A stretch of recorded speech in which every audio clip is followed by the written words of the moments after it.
Hello, I just wanted to make a quick video on what the difference between a single action airbrush and a dual action airbrush is.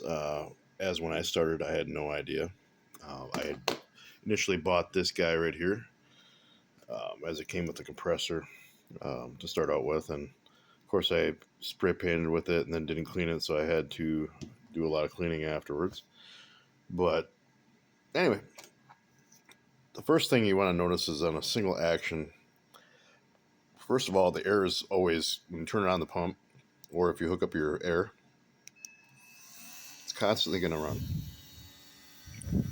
There's a little hole, or there's like a little bit of a clearance between the nozzle and the tip of this air gun. So basically, if you take the tip off, and I'll go ahead and do that.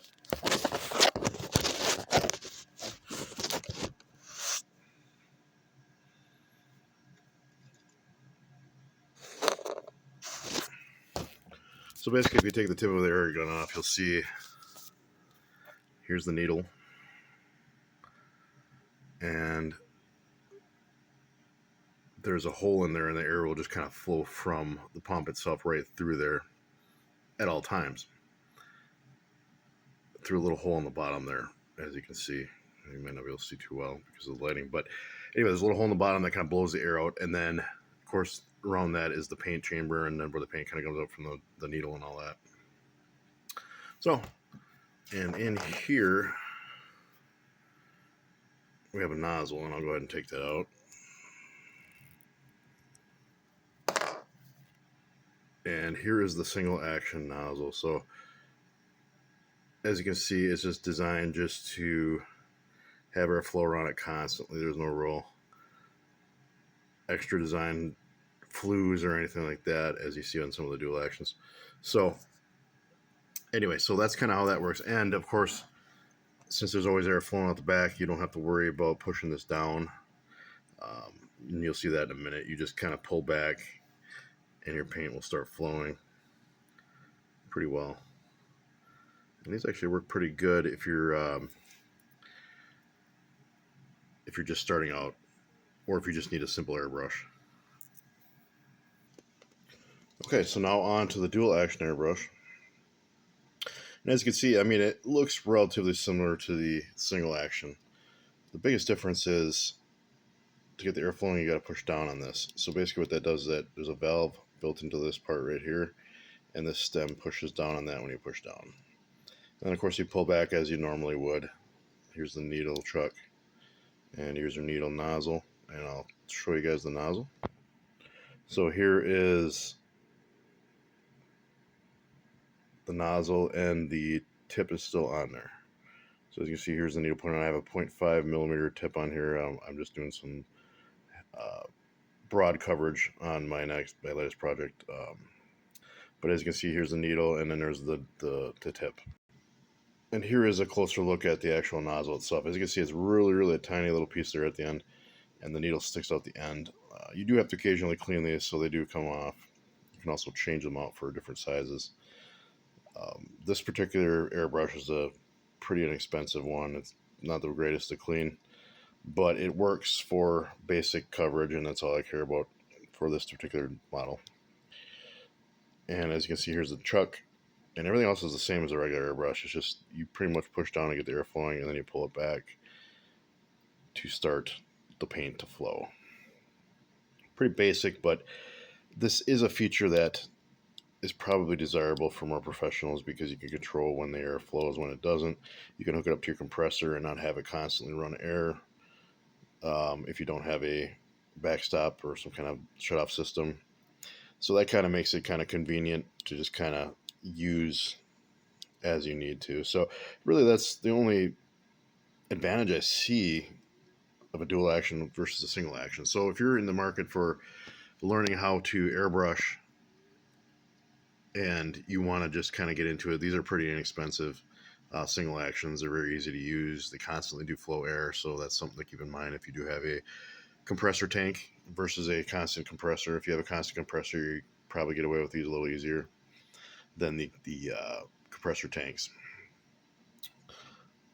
For my money, I would probably go with the dual action. However, single actions are more simple.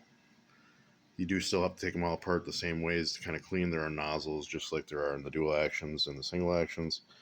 I'll make some videos on how to clean your airbrush effectively, depending on how much enthusiasm we get from this video. But I just really wanted to kind of put this out there because I didn't see a whole lot when I got into airbrushing about, hey, what the heck is the difference between a single action and a dual action, and why is there an advantage over one or the other? So anyway, hope you guys enjoyed. Hopefully this is a little bit informative. I'll come up with some more videos on various subjects. I have lots of interests, so I like to kind of just do what I can. But right now I'm working on a project, so I needed to learn how to airbrush. And here is a little bit higher of a quality model. This is a Gallery. It is no, Iwata or any of the other big brands like Badger or anything like that. So it's not super expensive, but these are actually very, very good for your money.